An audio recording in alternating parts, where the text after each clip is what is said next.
So, hi everyone, and welcome to the Digital Construction Skills podcast. Today, I'm delighted to welcome John Lohan, who's the founding partner at Integrated Project Delivery.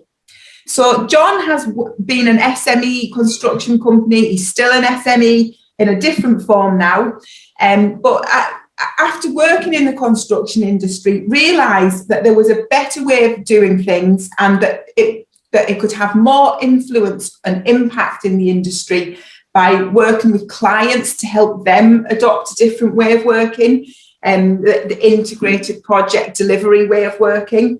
So John's worked on lots of major projects, and in this interview, although John's main clients at the minute are big major clients, major projects, we are focusing on what does that mean to SME companies. You know, what do they need to know about this way of working? How can they use this kind of way of working? So could you maybe begin, John, by giving us just an overview of the integrated project model, and why is it approach different and to the way that most of the industry still operates, and why does it matter to construction SMEs and the supply chain? Sure.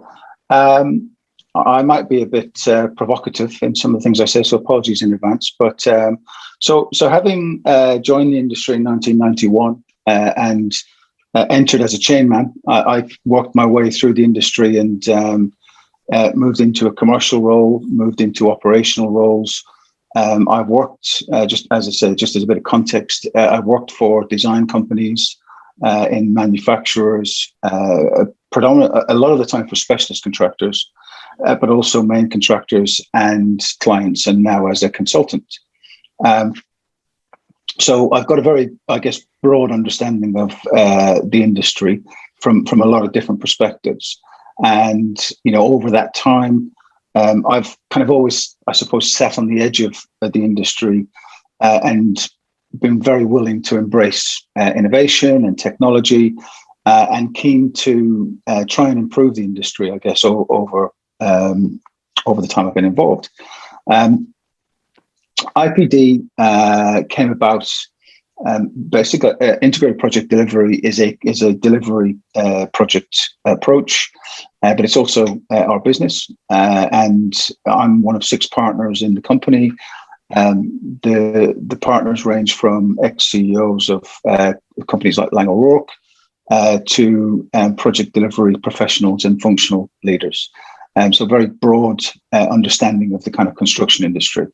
I guess for me, the most important thing about, or one of the most important things from an SME perspective is profitability and sustainability. Lots of SMEs are on that kind of journey towards growth and trying to mature, and there's always tension between, I suppose, growing your business, remaining profitable, but also investing in your business and building your systems and your processes and making that business sustainable as you grow. That's most people follow a kind of a relatively traditional model in how that looks. And over the time I've been involved in the industry, we've been gathering and testing different ways of working. And through that process, we've developed this concept of integrated project delivery. We rely on a kind of a framework that we've developed. We call it the 9-box model. It has some things that are very common in the industry in it, such as the use of digital prototyping and BIM. Now, although when we started our journey back in the early 90s and 1998, our first BIM or 3D modeling package, I think it cost £35,000, which we procured to enable us to detail for design for manufacture. So again, thinking about prefabrication, it was worth the investment at the time, and it's still worth the investment today, although it's probably £3,500 for a seat today. So I suppose that's how long I've been at this game.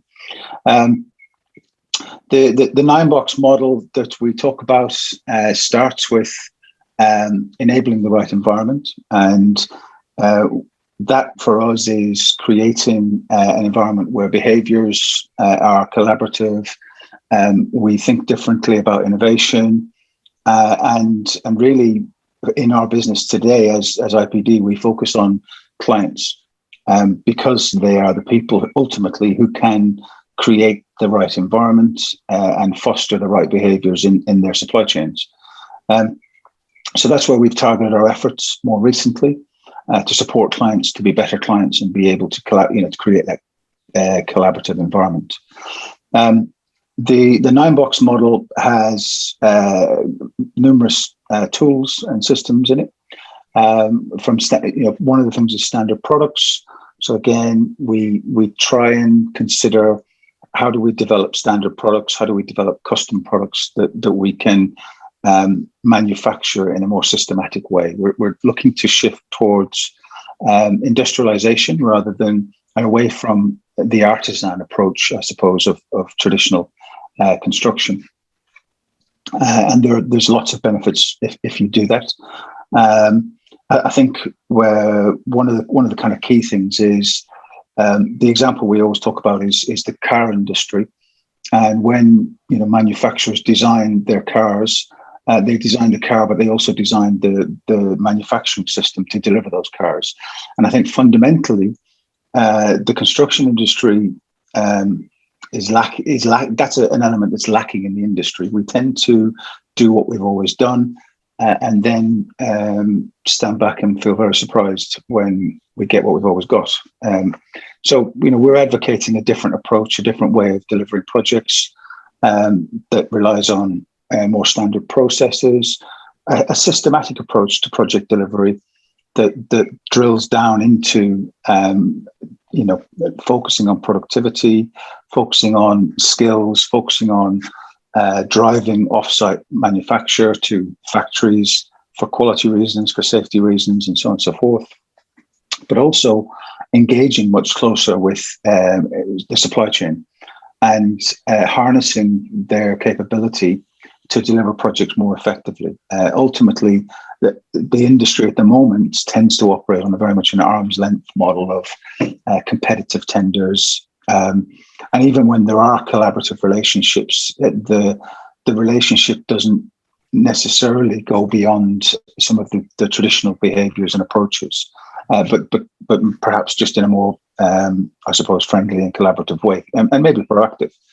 And so we get better at firefighting rather than necessarily standing back and saying, let's be more considered about developing this system, this delivery approach.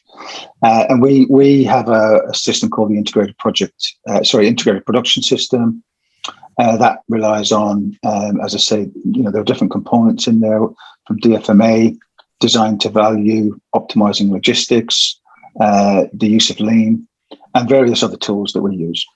That's a very long answer to a very short question. Apologies. Well, that it's a good lead into the next question, because I was going to ask, so where are SME businesses involved in the process, and do you get much resistance from them, and how do you overcome that? I think SMEs are the source of all innovation, actually. So I think the industry relies on SMEs to innovate. They're often in that kind of more fluid. They're often more fluid in terms of their evolution, and they're able to be more agile and think differently about delivering products and services. So I think, if for me, we always prefer and we always try and engage with the tier 2s, the tier 3s, because that's where the real knowledge is, that's where the real innovation is. And if you're going to deliver a project differently, then you need to tap into that and leverage it. It's really important. And so what do you think are the key benefits to SMEs involved in this project delivery? I think greater engagement, greater transparency of one of the kind of key components of this is to build a system that we can all learn from and continuously learn from. And I think that's one thing that the industry doesn't do very well today. We're not very transparent with each other. We don't see how we affect each other. There are interfaces on major projects everywhere, but those we're often left to coordinate by ourselves without necessarily be given the right tools or perhaps the right systems and processes to be able to coordinate effectively. And again, the production system that we use it gets people into rooms, it gets them collaborating, it gets them developing processes and approaches that respect each other's activities and dovetail them better. So and I think going back to the learning point, bringing them back into the room on a weekly or a daily basis to do the lessons learned, and then pick up on resolving those issues is very important. So that it's a systematic approach. It's about continuous improvement, and it's about collaboration and getting and focusing on making the supply chain successful. Because if the supply chain is successful, then your project will be successful. And it's not rocket science, but we tend not to try and make our supply chain successful. We try to often we try and put them into their silos or whatever. Yeah. Does that make sense? Yes, it does. Yeah. So, what sizes and types of business do you think would benefit most from adopting this kind of approach? I think that anyone can engage with this approach and build a system within their business to deliver their projects more effectively and more efficiently. That's the first thing to note. That's a kind of a step change in itself, and that would help businesses be more effective and use their resources more efficiently. Our experience working in manufacturing, working on construction projects, big and small, is typically every 10 things we try and go and do every day, we only achieve 5 of them. And that's the opportunity. When I was looking at a project today, and about 65% of the costs of the project are associated with productivity, and the rest of it are to do with the product that's left behind at the end of the day. So folks, and to be honest with you, the product is the product. Once it's designed, once it's procured, there's very little you can do with it. It's how you do it is what's important. And this productivity issue is a twofold thing.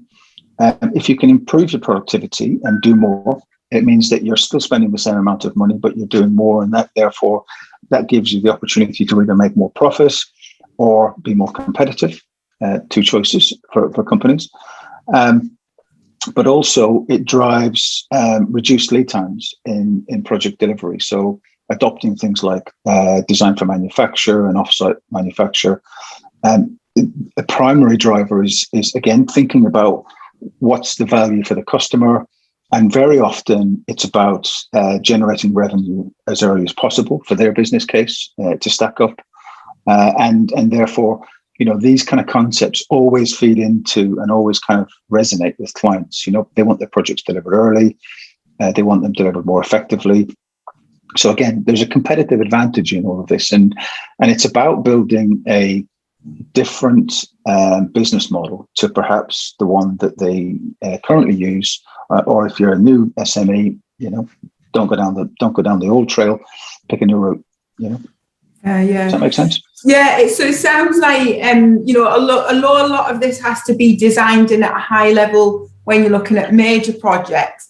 SMEs still do have a choice to choose that way of working. There's a lot they can learn from that approach to working. So, what kind of organisational structure and key skills and competencies do SMEs need in order to make the most of that way of working? I think they need open-minded leadership in their businesses, and they need a supportive, they need to create that supportive environment where people who if people make mistakes, for example, they're not chastised, but it's a learning opportunity. I think we need to because that if you stand on them or discourage them at that point, then they'll revert to type and they'll go back into a defensive mode. We need to be more open-minded, and we need to engage people and again help them. With every pair of arms is a free brain, is a saying I've heard recently, which kind of resonates with me. We put people to work every day to do things, but actually we rarely ask them to think about and improve stuff. And I think one of the real benefits of some of the things that we talk about is leveraging the intellect and the knowledge at the workplace to create this kind of momentum of continuous improvement, to create this this kind of this expected behavior, this culture, in effect, that drives change, drives improvement. If everybody's successful, I talked about the productivity and the common. For me, it's the common language of the industry. Anybody who doesn't understand productivity, respect productivity, and who is not focused on it. Of course, safety, of course, quality. All of those things are a given in my mind. But productivity is about the opportunity to deliver faster, better, and then all of the other benefits that come out of it. So I think very much it's all there for them in effect. And I don't think it's about scale. I don't think about size. I think it's about the leadership and the willingness to to think differently and to deploy and test, create pilot studies. When I worked for O'Rourke back in the day, they created a business change team, which didn't have any business change people in it. It was just the people from the business committed to think about doing things differently. So the concept was called MOVE, Management and Operation with Vision and Efficiency. And, people who were interested congregated around ideas, and they spent some of their days and some of their nights researching and coming up with better ways of doing stuff. And it was like we turned the business into a skunk works, where everybody was thinking, okay, how can we do this better? We need to get everybody thinking about how we make construction better. And that comes back to what you were saying at the beginning about creating the right environment, and the kind of the leadership element of it, that they do have they have a part to play in that, and the whole kind of what is their intention and the purpose of the business. One of the things you mentioned earlier was that you worked on a project that where 18% of the budget was allocated to training and upskilling. So, that's definitely not the traditional mindset in construction. So what impact did that have on the project, and how did that improve the capabilities of the supply chain and the SME businesses involved in it? So the reason we trained the guys so extensively was that particular project, we were delivering a pilot project for GSK. And they wanted to put footprint across Africa and build pharmaceutical manufacturing capability in 6 different countries across the African continent. And in Africa, supply chains are immature. The workforce are culturally very, very different. From a safety perspective, the value of life is different. And many of those kind of things that you would encounter if you just walked into a country, for I'm not going to name any names, but it would go very much against the beliefs and values of GSK, and certainly wouldn't. If there were issues, it wouldn't support the brand, et cetera, et cetera. So they kind of encouraged us to think differently about project delivery. And so we kind of came up with the concept of designing a project using design for manufacture techniques, using design to value techniques, which started with the end. What's the customer value? What are they trying to achieve? and then working away from that. And the design to value piece was really interesting because it's relevant in the SME context. We engaged with some pharmaceutical manufacturing providers, and we brought them into collaborative workshops with the designers, and we were able to optimize, panel sizes, drive cost out, understand why cost was in the product, and really get to grips with understanding, cost and value, and supporting the designers to make value decisions. Because very often we find designers are, again, in the silo, doing their very best to pick a range of products from a catalogue or design stuff, from the ground up. And they're not as informed as perhaps they could be or should be, both in terms of cost, in terms of schedule, in terms of manufacturing lead times. So engaging SMEs, engaging the kind of tier 2s, tier 3s to inform designers is very, very valuable and leads to an optimum product. Back to the original question, again, one of the things on the African project was we came up with a strap line. We wanted it to be easier than IKEA. And for anyone who's built anything from IKEA, they'll know that's quite a challenge. But we decided to seek to de-skill.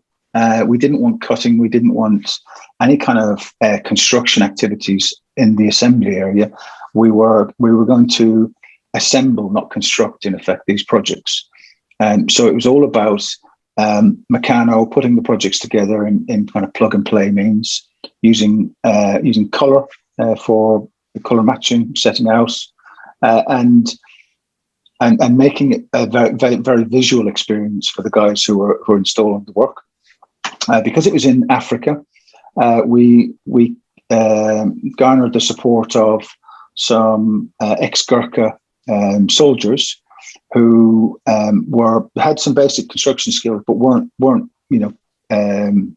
I suppose super skilled in or specialist in lots of ways, and therefore, for us, the part of this process was to take them on the journey and add to their skill base as we progressively deliver the project. Again, one of the issues was if we were to approach the project in a traditional fashion, as we might do in the UK or other such countries, we would need lots of different specialist contractors to flow through the project. And with each specialist contractor comes a new team of people, comes a new learning curve, and getting those specialist contractors to dovetail in terms of one comes in, the other one comes out, and optimizing the flow through the project with all those interfaces is a fantastic challenge. And it's what I think one of the big issues with the industry today is we've kind of fragmented our supply chains into these specialist contractors, and we spend all our time trying to put them back together again on site. And so the Factory in a Box project that we talk about was all about removing interfaces. The strategy was I want the team to be able to install the steelwork, install the pharmaceutical grade walls, ceilings. I wanted them to be able to install the MEP, and I wanted them to be able to deliver the whole project, basically. So we took them on this journey and trained them to, obviously we didn't want to put them at risk, and we called it accelerated learning, where we brought a senior, I suppose, specialist in from industry for each of the trades that we were encountering. And they worked with the team to kind of accelerate their learning. We did a lot of planning in advance, so the plan was very well defined, and the accelerated learning piece was just about providing them with that additional support. So as we went through the process, we were able to, make sure that they were safe, make sure that they were productive as possible, and skill them appropriately, obviously. Does that make sense? Yeah, it does. Yeah, so it's it basically each project needs to be looked at individually, and what is going to be the biggest impact for each project. So, and obviously things like BIM and digital twins are going to play an important part. But what other digital tools, like in the SME and supply chain, would you say make a big difference to the kind of the project delivery? Yeah.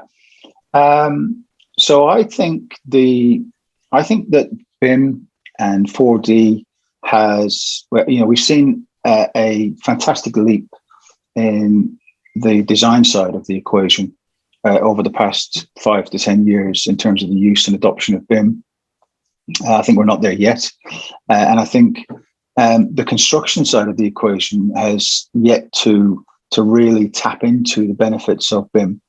Of course, right now we're seeing people use it for sequencing, for videos, for virtual reality, for clash detection. These are all absolutely valid reasons to look at a 3D model or a BIM model. But actually, there's a heap of data, or at least there should be a heap of data in those BIM models as well that should enable us, with the right digital tools, to become more effective at the project. And so linking embedded data in the BIM models, for me, BIM is an enabler. It enables the use of DFMA. Without BIM, DFMA is quite challenging because of the level of detail and engineering you need to go to. Then it comes to, on the Factory in a Box project, we trialed the use of, this is quite, maybe 6 years ago now, we trialed the use of QR codes. We acquired some technology where we tracked the product from from design through to manufacture, through to logistics, through to pre-assembly and into assembly. So we were able to start to track each of the products that were installed, and understand the life cycle of those products in terms of how long does it take to get, from design through to final installation. And by starting to think systematically about those things, we're better able to start to think about, well, why does it take that long? How can we improve on it? And how can we, if you're not measuring yet, you're not improving it. Yeah. So measuring, using data, capturing data. We use Revit on that particular project, where we extracted all of the attributes. We then put them into a database, and we gave the guys, we gave them access to apps, and they then went and tracked the project real time in terms of the whole project. And at the end of it, they were, the client had an O&M manual that was deeper and broader than he had ever experienced before. And again, as we go to deliver the next project, we have that learning about, what we did well, what we did poorly, and what can we improve on. And again, it's gathering that data through the construction process to help us improve. And I think, we're on the cusp of 5G.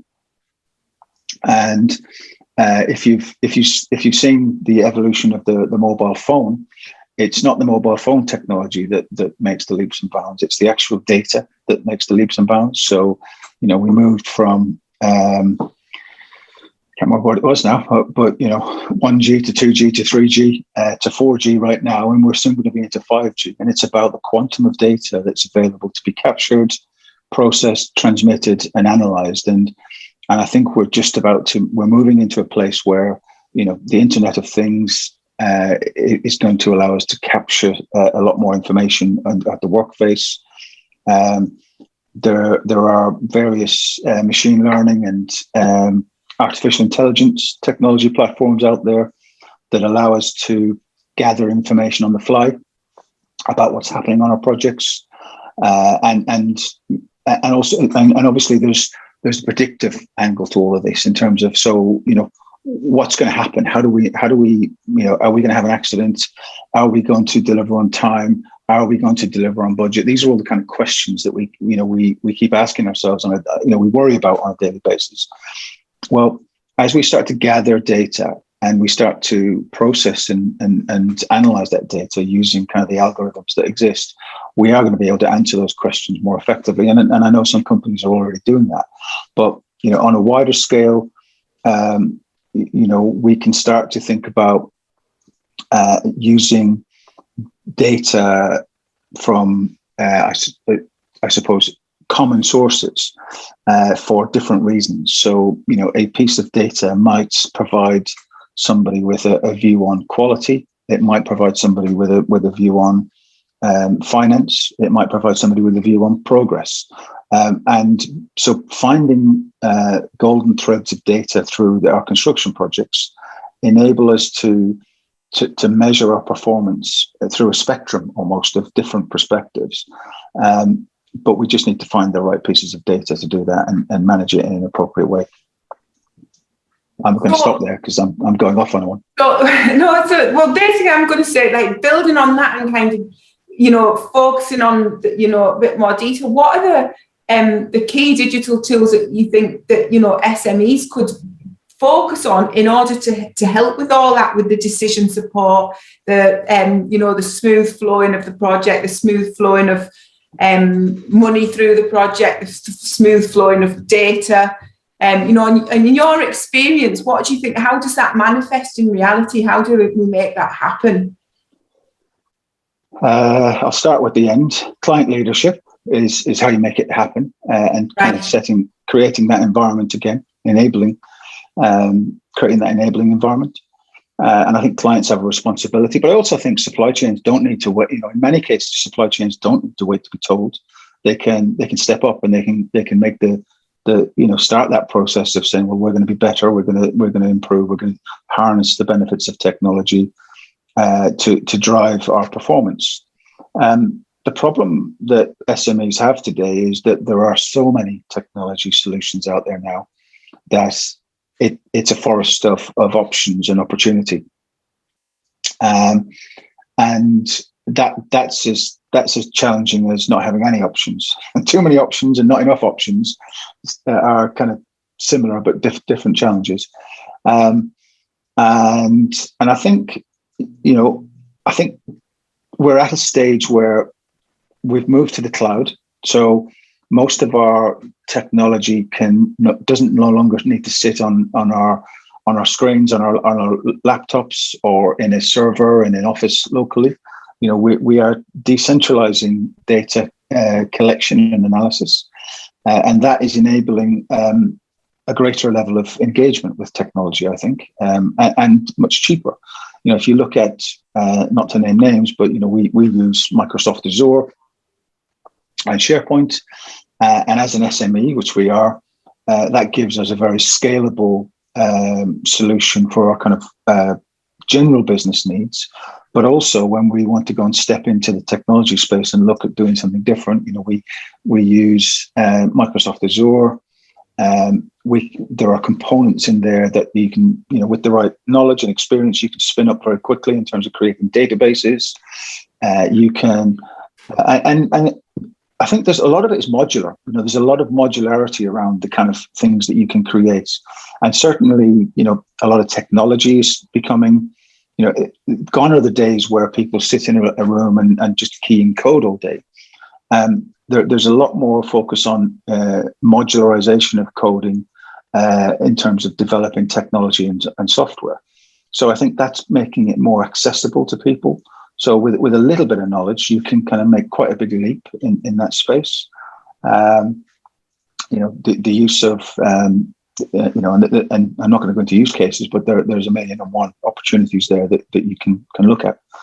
And I think technology is going to change. It's going to de-risk projects as well. Because if you're not measuring it, you really don't know what's going on. Whereas technology, data allows us to start measuring things that we perhaps have never thought about measuring before. And as we measure those things, we'll get a better understanding of our performance and of where we're good and where we're bad, and that with that knowledge comes less risk. In terms of products, I don't know that, that it depends on the kind of use case, design. There's a million and one technology platforms out there to do that. I think the important thing is using the technology to its full potential. It's respecting the fact that the technology is creating data, and if everybody is creating and using the technology with data in mind, we're then able to think about efficiencies, reusing that data, sharing that data. One of the big things that people are focusing on now is APIs, where data can be exchanged from one platform to another with great ease at instantaneous or regular frequencies. And I think that decentralized data piece is going to be, again, going to play a large part in improving the performance of the industry. And so I thought it was really interesting what you said about client leadership being important, but SMEs, they don't have to wait to be told what to do. They can decide that they want to start experiencing those benefits straight away. So, what advice would you give to SMEs? Like, where would they get started? How do they know, what's going to be the best, the most impactful lever to pull for their business? So I talked about the approach that O'Rourke took back in the day. They set up they created this environment. They created a change leadership board, and that change leadership board received kind of proposals. So everybody was put to work in the business thinking about improving it and coming up with new innovations. And they weren't allowed to willy-nilly go and implement those changes, but they were able to explore, have time to consider it, and develop a kind of, if you like, a mini proposal or a business case for a new idea. And those new ideas were funneled up to the team. They were considered on their merits and evaluated, and they were either rejected on few occasions. Not very often, to be honest with you, or they were paused, or they were implemented and given budget and sponsorship to go and improve, and that created fantastic buy-in from the people in the business, because they had a kind of vested. Everybody comes to work to do a good job every day, and if you're appreciating that and enabling that, then they're only going to want to do a better job for you. Yeah. So it's creating the right conditions, and that there isn't a one size fits. So there isn't one bit of advice you could give that would be useful for every company. It's about just the advice is about being open-minded, trying things, listening to people, and exploring the possibilities, and only then can you know what is the right place to start, I suppose. Yeah, I mean there are loads of points where you can engage. It depends on the business, but as I say, we have this 9-box model, and in there are a number of tools that we deploy either individually or as part of the wider system. And looking at standard processes, looking at standard products, thinking about design for manufacturer, thinking about design to value. These are other things. Again, that whole point around lean construction and lean thinking. Creating a system, thinking about your business as a system, and thinking about how do you continuously improve that system and improve its performance. Is I think is a really good way to start that journey. Again, I was reading a book the other day, and it talked about this concept of people setting goals for themselves, and always been disappointed when they fail to achieve their goals. And the world is full of unhappy people setting goals that they never achieve. And the writer of the book was suggesting that actually successful people don't necessarily set goals. They develop systems of how they're going to achieve their goals, and they focus on the system of whether it's exercise, whether it's reading, whether it's whatever, and it's creating the right environment,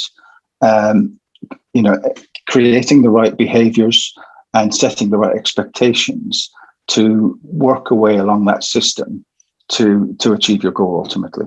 And so forget about goals, think about systems. Yeah, I think it's about having the intention and making the decision to start, and also having a bit of faith that you once you start, it will emerge in front of you. You can't work it all out before you start. You can't have all the answers and all the different connotations. It's almost like just to know what you want to have happen, decide to start on it, and then only once you start, can you really understand that. That's really when the learning starts, isn't it? Yeah, exactly. You have to try it, and as I say, we always use pilots. So we'll do a prototype. If we're doing something new, we'll do a pilot study, we'll do a pilot, or we'll do a prototype of if it's a physical thing, we'll always try and do a prototype, because it's always about, do something small, capture the learning, see where you're doing well, see where you're doing, where you can improve, and move forward. Well, that's brilliant. That's been absolutely fascinating, John. Thanks very much for that. No problem. Brilliant. Okay. Thank you for your time, and great to meet you, and good luck to all the SMEs out there. Brilliant. Thanks, John, for that.